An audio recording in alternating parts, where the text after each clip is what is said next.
أعوذ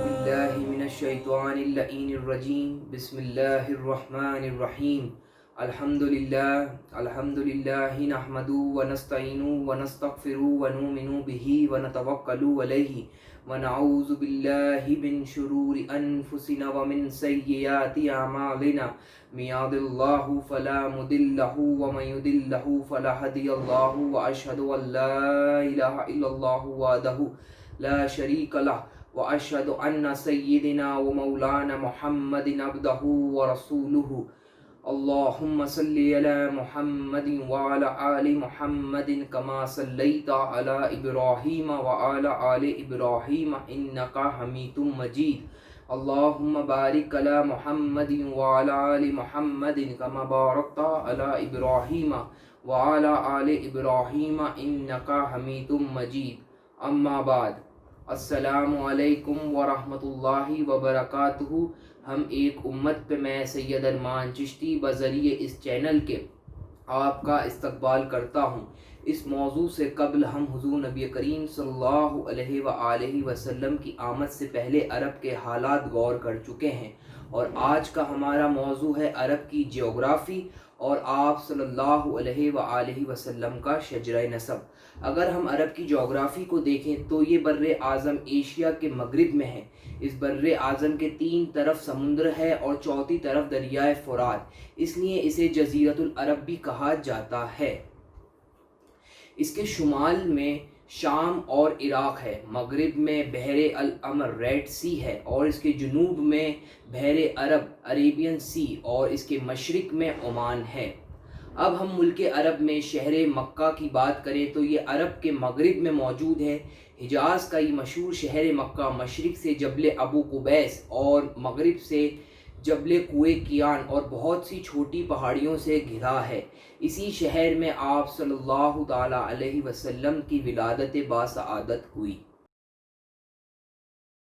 ہم یہاں ایک بات اور جان لیں کہ یہ جبل ابو قبیس پہاڑی دنیا کی سب سے پہلی پہاڑی ہے جو اللہ سبحانہ و تعالیٰ نے خلق کی تھی۔ دوسری بات، جب اللہ سبحانہ و تعالیٰ نے حضرت آدم علیہ السلام کو پہلی مرتبہ کعبۃ اللہ بنانے کا حکم دیا تھا تو حضرت آدم علیہ السلام نے اسی پہاڑی سے پتھر جمع کر کر کعبۃ اللہ کی بنیاد رکھی تھی۔ تیسری بات، جب حضرت نوح علیہ السلام کے زمانے میں اللہ سبحانہ و تعالیٰ نے باڑھ کی شکل میں عذاب اتارا تھا تو اللہ سبحانہ و تعالیٰ نے حجر اسود کو اسی پہاڑی پر محفوظ رکھا تھا۔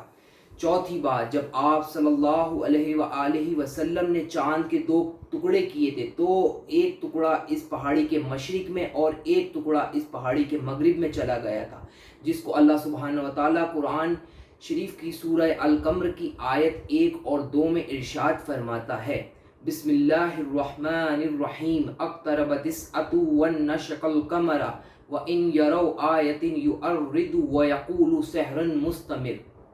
ترجمہ، قیامت قریب آ لگی ہے اور چاند پھٹ گیا ہے، اور ان لوگوں کا حال یہ ہے کہ اگر وہ کوئی نشانی دیکھتے ہیں تو منہ موڑ لیتے ہیں اور کہتے ہیں یہ تو ایک چلتا ہوا جادو ہے۔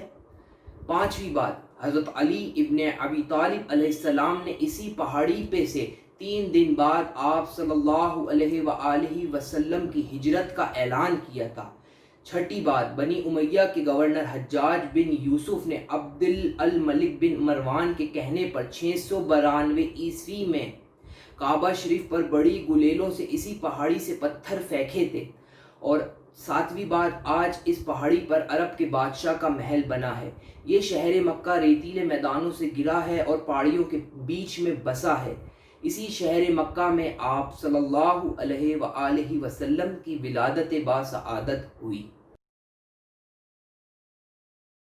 اب ہم آپ صلی اللہ علیہ وآلہ وسلم کے شجرہ نسب کے بارے میں جانیں گے۔ آپ صلی اللہ علیہ وآلہ وسلم جب بھی اپنا نسب نامہ بیان فرماتے تھے تو وہ یوں فرماتے تھے، ابو القاسم محمد بن عبداللہ بن عبد المطلب بن ہاشم بن عبد مناف بن قصا بن کلاب بن مرہ بن قعاب بن لوی بن غالب بن فہر بن ملک بن نظر بن کنانہ بن خزیمہ بن مدرکہ بن الیاس بن مزر بن نظر بن میعاد بن عدنان۔ آپ صلی اللہ علیہ وآلہ وسلم جب بھی اپنا نسب نامہ بیان فرماتے تھے تو وہ عدنان تک ہی بیان فرماتے تھے۔ عدنان حضرت اسماعیل علیہ السلام کی اولاد میں سے تھے اور حضرت اسماعیل علیہ السلام حضرت ابراہیم خلیل اللہ کے فرزند ہیں، تو یوں آپ صلی اللہ علیہ وآلہ وسلم کا شجرہ نسب حضرت ابراہیم علیہ السلام سے ملتا ہے۔ آپ صلی اللہ علیہ وسلم کے والدین کا نسب 9 پیڑھی اوپر جا کر کلاب بن مرہ پر مل جاتا ہے اور آگے چل کر دونوں کا سلسلہ ایک ہو جاتا ہے۔ عدنان تک آپ صلی اللہ علیہ وآلہ وسلم کا نسب نامہ صحیح سندوں کے ساتھ ثابت ہے۔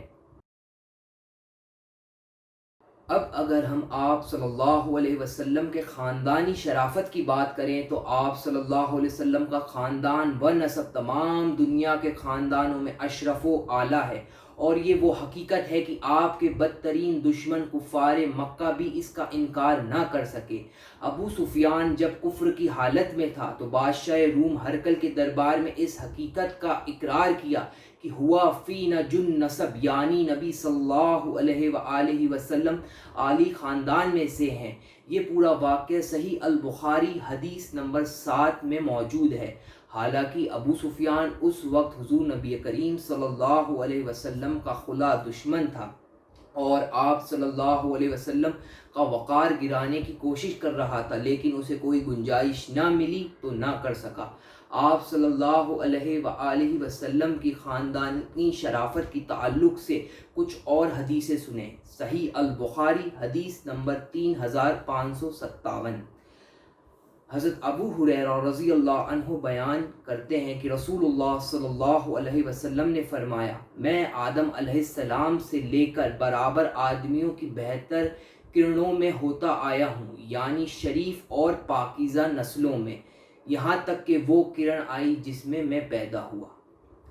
دوسری حدیث صحیح مسلم حدیث نمبر 5938۔ وفائل بن اسقر رضی اللہ عنہ نے کہا، میں نے رسول اللہ صلی اللہ علیہ وسلم کو یہ فرماتے سنا، اللہ تعالیٰ نے حضرت اسماعیل علیہ السلام کی اولاد میں سے کنان کو منتخب کیا، کنان میں سے قریش کو منتخب کیا، اور قریش میں سے بنو ہاشم کو منتخب کیا، اور بنو ہاشم میں سے مجھے منتخب کیا۔ تیسری حدیث جامعہ ترمذی حدیث نمبر 3607۔ حضرت عباس بن عبد المطلب رضی اللہ عنہ کہتے ہیں کہ میں نے عرض کیا کہ اے اللہ کے رسول، قریش کے لوگ بیٹھے ہیں اور انہوں نے قریش میں اپنے حسب کا ذکر کیا تو آپ کی مثال کھجور کے ایسے درخت سے دی جو کسی کوڑے خانے میں اگا ہو۔ تو نبی کریم صلی اللہ علیہ وآلہ وسلم نے فرمایا، اللہ تعالیٰ نے مخلوق کو پیدا کیا، اس نے اس میں سے 2 گروہ کو پسند کیا اور مجھے اس میں سب سے اچھے گروہ یعنی اولاد اسماعیل میں پیدا کیا۔ پھر اس نے قبیلوں کو چنا اور مجھے بہتر قبیلے میں سے کیا، پھر گھروں کو چنا اور مجھے بہتر گھر میں سے کیا، تو میں ذاتی طور پر ان سب میں سے بہتر ہوں اور گھرانے کے اعتبار سے بھی بہتر ہوں۔ تو ان سب حدیثوں کو پڑھ کر اور سن کر ہمیں یہ معلوم ہوتا ہے کہ یہ ایک حقیقت ہے، لَهُ النَّسَبُ الْعَالِي فَلَيْسَ كَمِثْلِهِ حسب نصب منعم متکرمون، یعنی حضور انور صلی اللہ علیہ وآلہ وسلم کا خاندان اس قدر بلند و مرتبے والا ہے کہ کوئی بھی حسب نسب اور نعمت والا آپ کے مثل نہیں ہے۔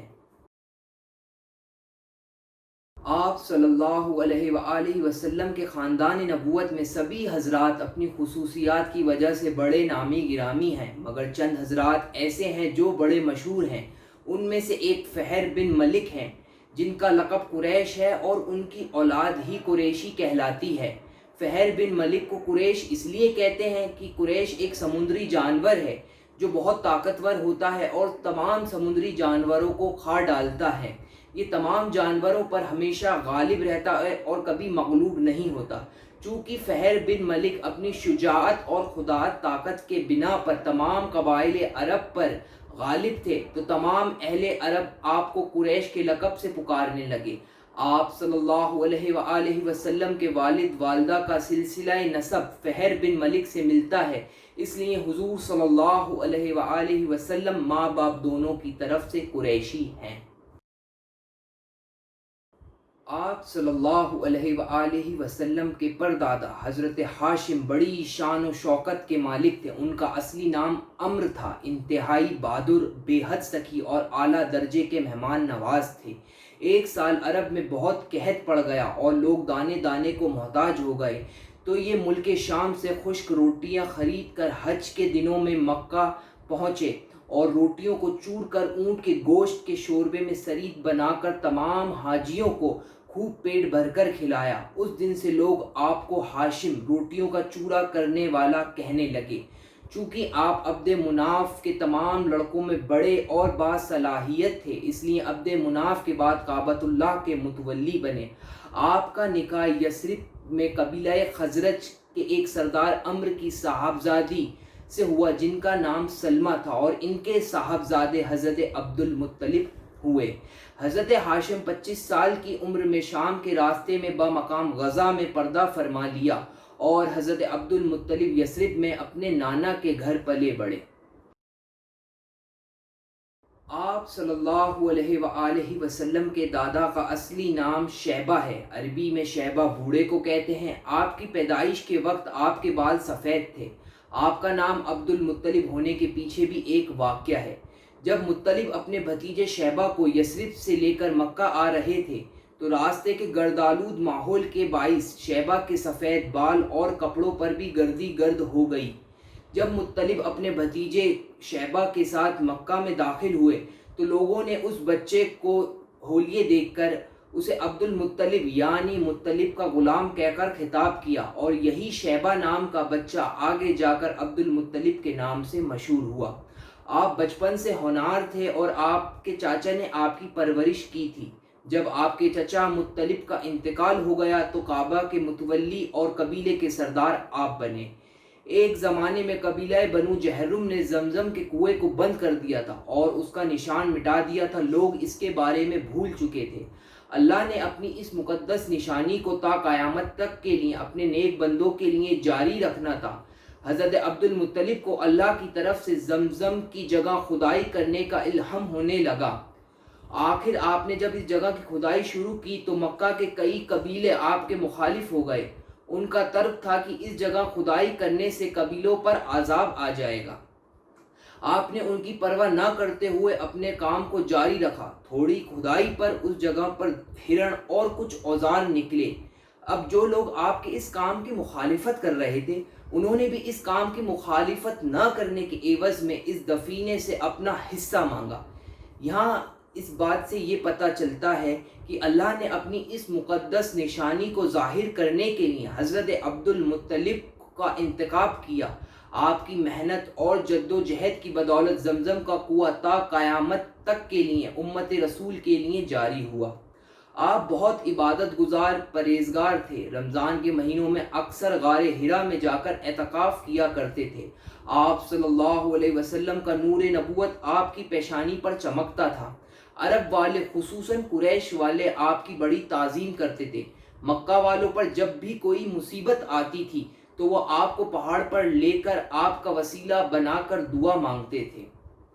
آپ کا ایک لقب مطعم الطیر بھی تھا، پرندوں کو کھلانے والا، کیونکہ آپ اپنے دسترخوان سے پرندوں کو بھی کھانا کھلاتے تھے۔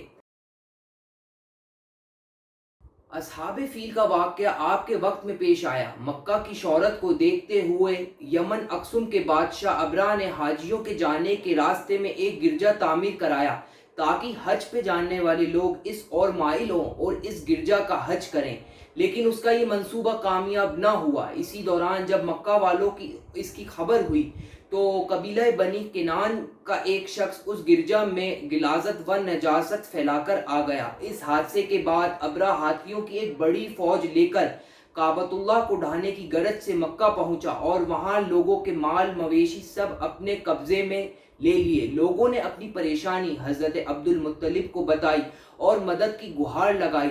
آپ نے سب سے کہا کہ جس کا گھر ہے وہی حفاظت کرے گا، اور اپنے قبیلوں کو لے کر ایک اونچی پہاڑی پر چلے گئے۔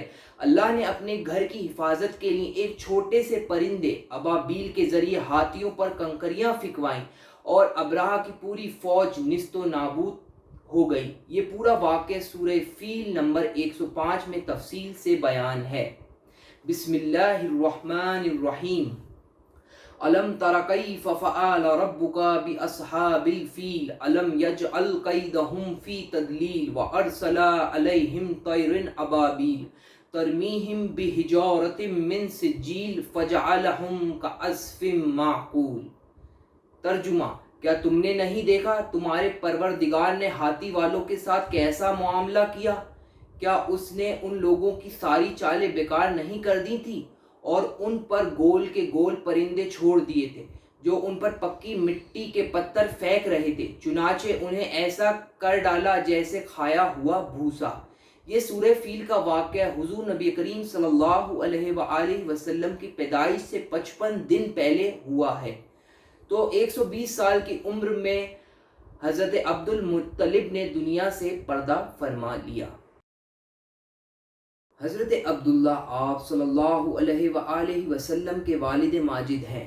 آپ حضرت عبد المطلب کے تمام بیٹوں میں سب سے لاڈلے اور پیارے تھے۔ آپ کی پیشانی پر نور محمدی اپنی پوری شان و شوکت سے جلوگر تھا، اس لیے حسن خوبی کے پیکر اور جمال صورت و کمال سیرت کے آئینہ دار اور عفت و پارسائی کے یکتائے روزگار تھے۔ قبیلہ قریش کے تمام عورتیں آپ سے شادی کی خواہش رکھتی تھیں۔ ایک روز حضرت عبداللہ شکار کے لیے جنگل میں تشریف لے گئے۔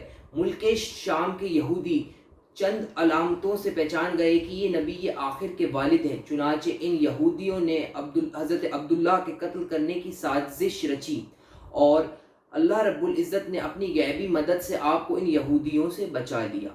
اس دن جنگل میں وہاب بن مناف بھی موجود تھے۔ انہوں نے یہ سارا ماجرا اپنی آنکھوں سے دیکھا اور گھر آ کر یہ عزم کر لیا کہ اپنی دختر جناب آمنہ کا نکاح عبداللہ سے کروں گا، اور اسی دلی تمنا کو حضرت عبد المطلب تک پہنچا دیا۔ حضرت عبد المطلب نے اس پیغام کو قبول فرمایا، چنانچہ 24 سال کی عمر میں حضرت عبداللہ کا نکاح بی بی آمنہ سے ہوا۔ حضرت عبداللہ شام میں تجارت کے لیے گئے، وہاں سے واپس لوٹتے ہوئے یثرب میں اپنے والد کے ننیحال بنو عدی بن نجار میں 1 مہینے بیمار رہے اور 25 سال کی عمر میں پردہ فرما لیا اور وہیں دار ناغبہ میں مدفون ہوئے۔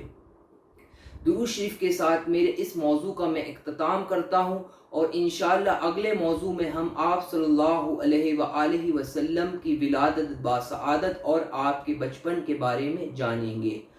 اللہم صلی علی محمد وعلی آل محمد کما صلیت علی ابراہیم وعلی آل ابراہیم انکا حمید مجید۔ اللہم بارک علی محمد وعلی آل محمد کما بارکت علی ابراہیم وعلی آل ابراہیم انکا حمید مجید۔ ربنا آتینا فی الدنیا حسنۃ وفی الآخرۃ حسنۃ وقنا عذاب النار وادخل جنۃ مع الابرار یا عزیز و غفار برحمتک یا ارحم الراحمین بحق لا الہ الا اللہ محمد رسول اللہ صلی اللہ علیہ وآلہ وسلم۔ السلام علیکم ورحمۃ اللہ وبرکاتہ۔